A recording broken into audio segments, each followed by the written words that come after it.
Será que te contaram a verdade sobre a vida e a morte? Disseram que a morte é o fim, que quando seu corpo dá o último suspiro, as cortinas se fecham e as luzes se apagam para sempre. Mas e se eu te dissesse que isso está longe da realidade? A vida que você conhece é apenas um fragmento de algo muito maior. Um ciclo de 1000 anos, um processo tão meticuloso que cada pensamento, ação e desejo molda não só esta existência, mas a próxima. Pense por um instante. Você não é apenas carne, nem só lembranças ou pensamentos. Você é energia, consciência, uma força que não morre, apenas se transforma. Quando você deixa este corpo, sua jornada não acaba. Ela recomeça. Você verá cada escolha que fez, cada alegria, cada arrependimento e cada intenção oculta se desenrolar diante de seus olhos como uma grande revelação. E então, algo extraordinário acontece. Você não some no vazio, você ascende. Sua mente se liberta dos fardos, sua alma purifica a dor e seu espírito se prepara para algo muito maior. Você atravessa dimensões desconhecidas, reinos onde seus atos são pesados, onde seu futuro é forjado e onde a essência de quem você é reescrita. Mas por que esse ciclo sem fim? Por que renascer repetidas vezes? E mais importante, há um caminho para se libertar? Bom, é isso que diz o ciclo dos 1000 anos da reencarnação. Bem-vindo ao poder espiritual. Para entender, devemos começar do início. É preciso desvendar a primeira fase deste ciclo milenar, o mundo material. Tudo o que você conhece tem início no instante do seu nascimento. O ciclo se renova, uma respiração invade seus pulmões, um grito rompe o silêncio e a alma retorna à grande ilusão, o mundo físico. Você não se lembra de onde veio, nem da jornada anterior a esta, mas o ciclo se lembra de você. Você chega frágil, pequeno, sem forma, esmagado pelo peso da existência. Por um instante, está mais próximo da verdade. Como criança, sua mente é pura, livre das ilusões deste mundo. Você vê sem rótulos, sem julgamentos, experimenta a vida em sua essência mais crua e ilimitada. Mas isso não dura. Logo, o mundo começa a moldá-lo. Você recebe um nome, uma identidade, um papel. Ensinarão o que é real e o que não é. Sua mente será condicionada, treinada para enxergar a existência através de uma lente estreita, até que pouco a pouco a ilusão o domine. Do nascimento à velhice, o mundo físico se desenrola em fases: infância, juventude, maturidade e declínio. Cada estágio traz lições, mas todas são limitadas pelas mesmas forças: fisicalidade, emoções e desejos. São elas que moldam o início da sua existência, determinando suas escolhas, lutas e apegos. Seu corpo, feito de carne e osso, nasce dos 4 elementos: terra, água, ar e fogo. A terra lhe dá estrutura, sua base. A água nutre suas emoções, sua capacidade de sentir e se conectar. O ar enche seus pulmões, permitindo pensamento, fala e movimento. O fogo é sua vontade, sua energia para conquistar, transformar. Esses elementos formam o recipiente material que você habita, mas também o acorrentam a ele. Como criança, você age por instinto, explora, sente, deseja. Mas ao crescer, seu corpo se fortalece, suas emoções se aprofundam e seus desejos se multiplicam. O mundo o seduz com prazeres, comida, riqueza, poder, amor, reconhecimento. Então você persegue. Na idade adulta, a maioria já está imersa na ilusão, correndo atrás de acúmulo, sucesso, status, acreditando que neles encontrará realização. Mas quanto mais buscam, mais se prendem, pois a ilusão foi feita para mantê-los correndo.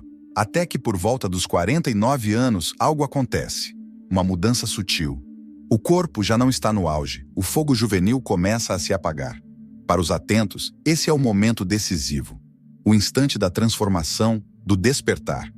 É o ápice da mentalidade, a encruzilhada onde os desejos físicos devem ceder à realização espiritual. Nas antigas tradições, 49 era tido como um ponto de virada. Um momento em que a mente, se cultivada corretamente, poderia se libertar da ilusão material e se reconectar com a sabedoria superior.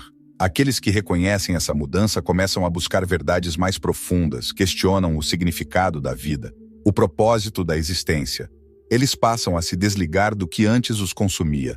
Mas aqueles que resistem, que se agarram desesperadamente à juventude, ao ganho material, ao status, sofrem. Entram em espiral de medo, arrependimento e desespero para reter o que está escapando. Essa é a grande ilusão. Crer que esta vida, este corpo, esta identidade são permanentes, que o que foi construído durará. Mas tudo neste mundo é impermanente. A riqueza acumulada, os relacionamentos estimados, a imagem projetada, todos desaparecem. E ainda assim, a maioria se recusa a enxergar. Estão presos a desejos materiais, a programação social, a busca infinita por mais. O ego sussurra que tem controle, que podem desafiar o tempo. Mas o tempo não espera, não se importa com títulos, riquezas ou ambição. Ele segue em frente, despojando tudo o que foi construído, até que apenas uma verdade permaneça. O que perseguiam nunca foi real. Para aqueles que passaram a vida apegados ao mundo material, o fim é assustador. O pensamento de perder tudo, de se dissolver no desconhecido, é insuportável. Mas para aqueles que compreendem o ciclo, para os que se lembram, a morte não é algo a temer. Pois a morte não é um fim, é um retorno, uma transição de um estado para outro, uma libertação da ilusão da existência física para algo muito maior. Mas a questão permanece: você estará pronto ou se agarrará à ilusão até o último suspiro?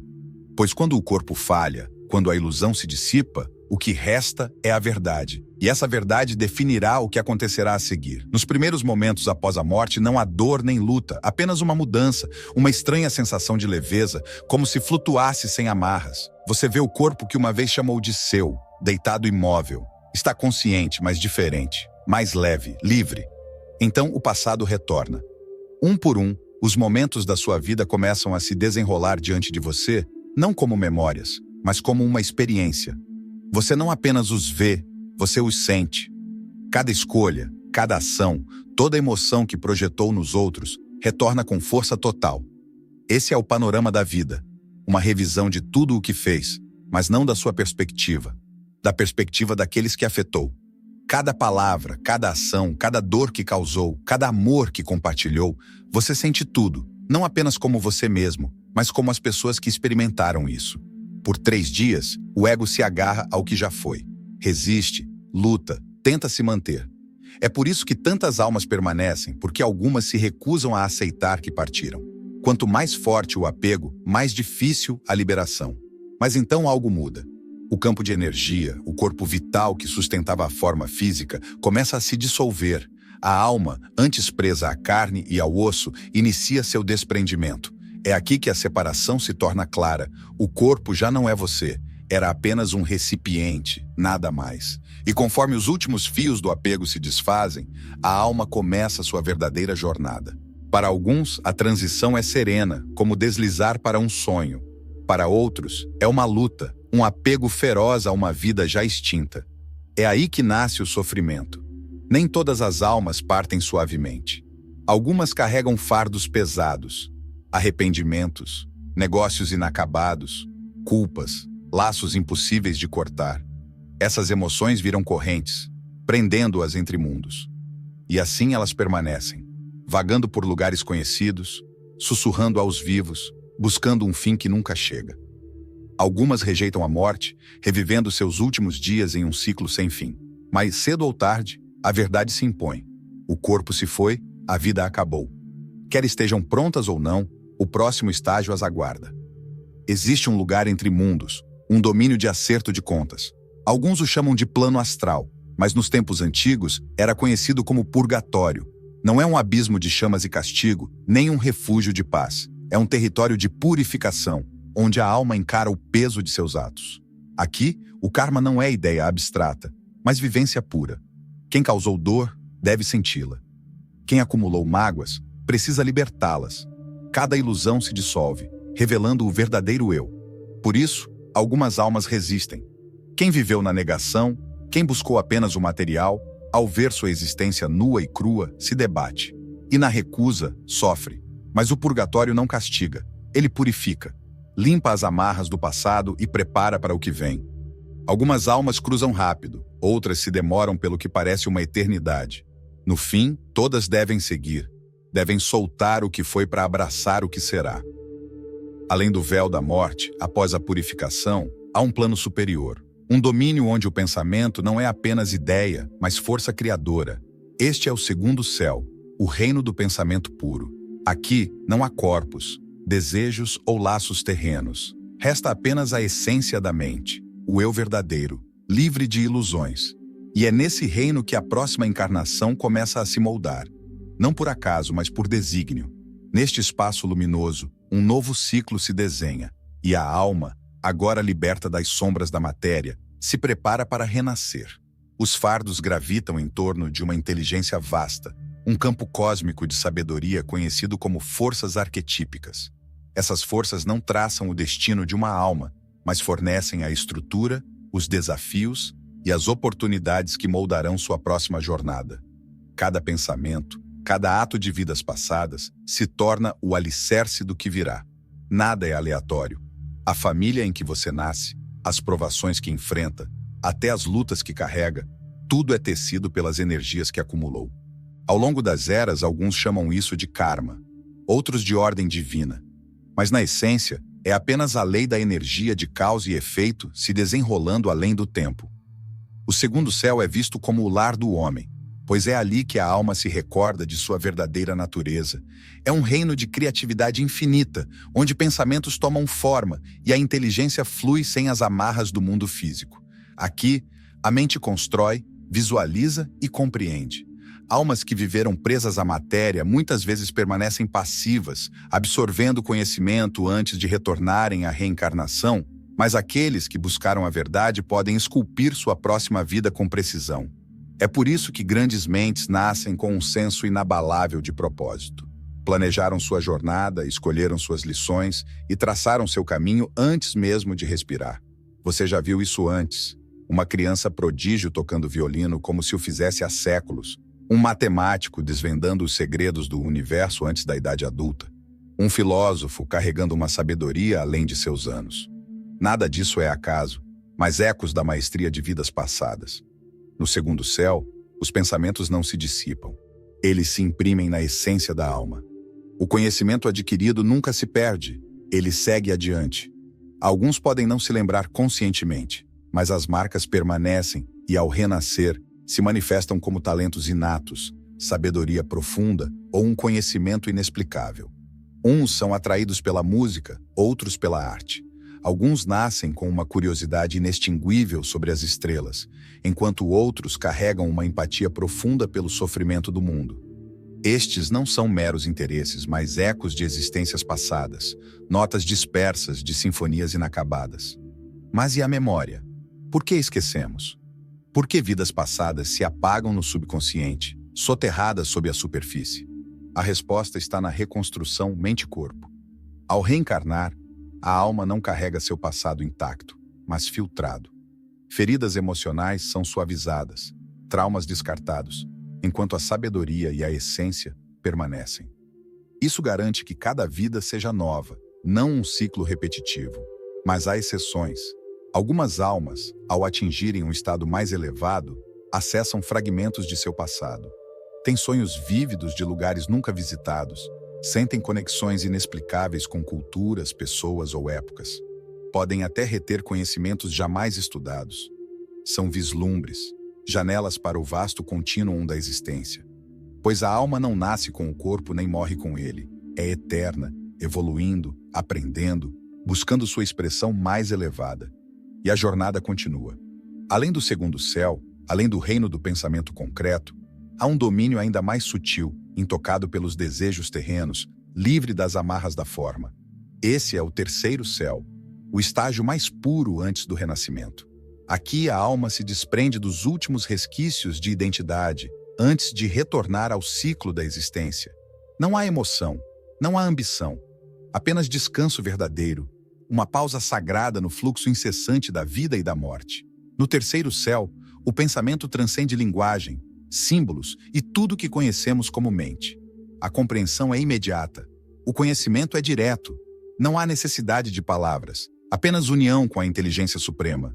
Esse é o reino do pensamento abstrato, onde a alma absorve verdades espirituais profundas, entendendo a dança sutil de causa e efeito, moldando sua jornada. Algumas almas descansam aqui por pouco tempo.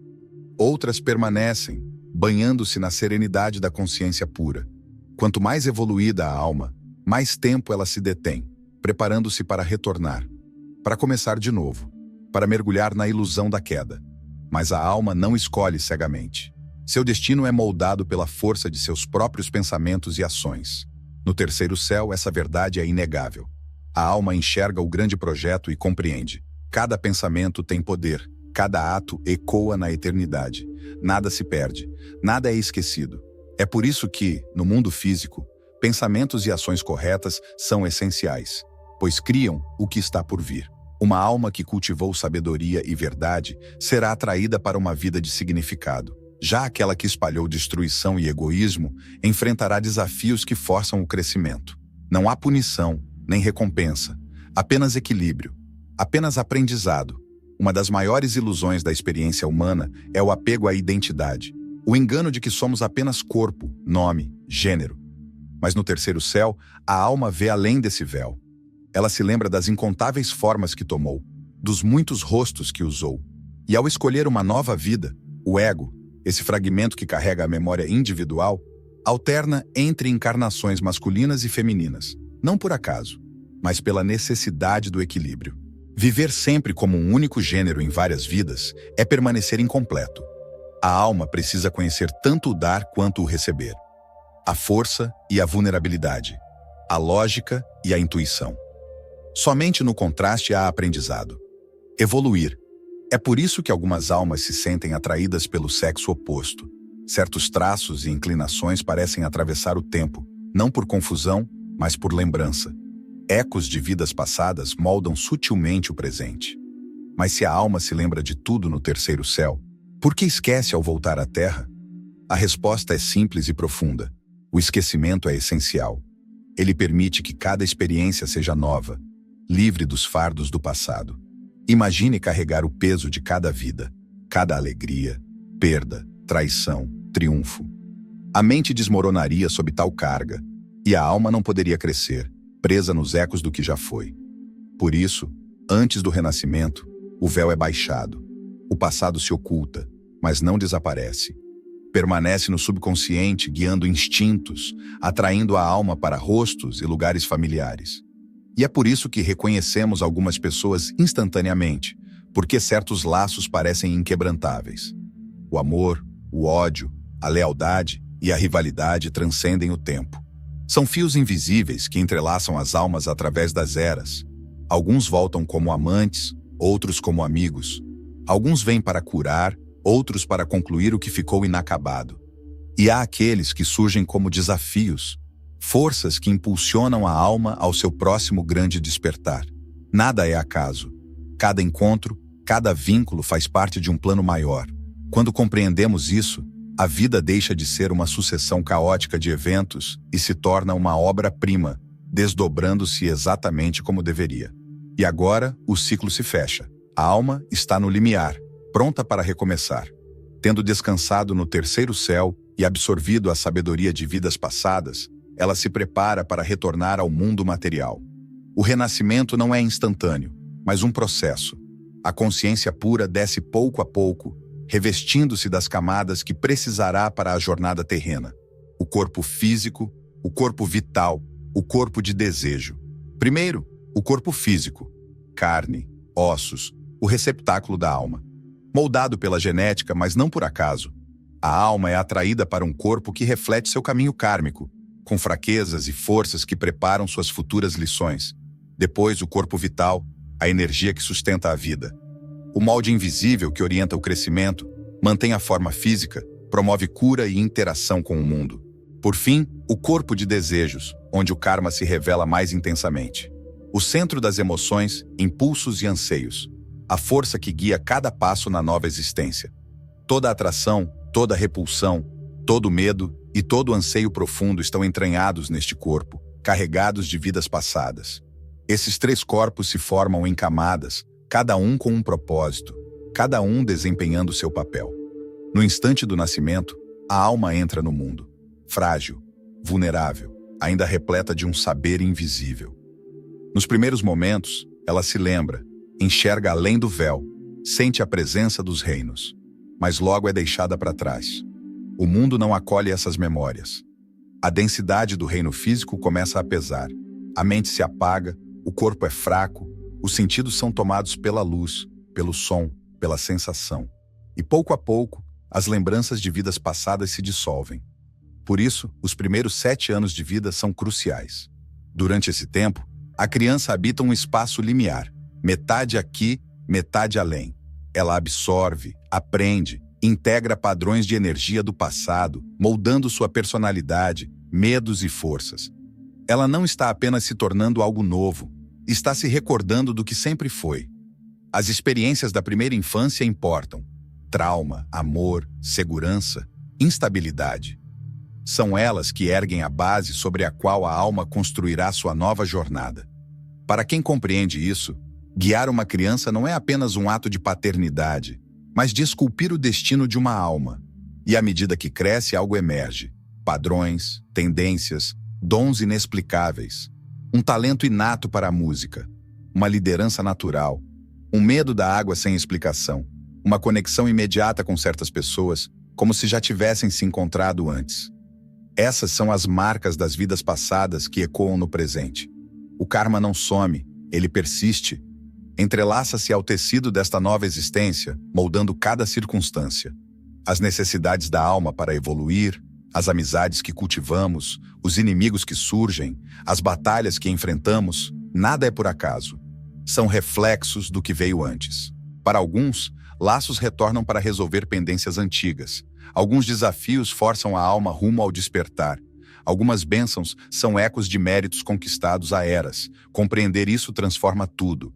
Dissolve a ilusão do acaso. Revela que a vida não é um conjunto de eventos soltos, mas um enredo que começou muito antes do nascimento e seguirá muito além da morte.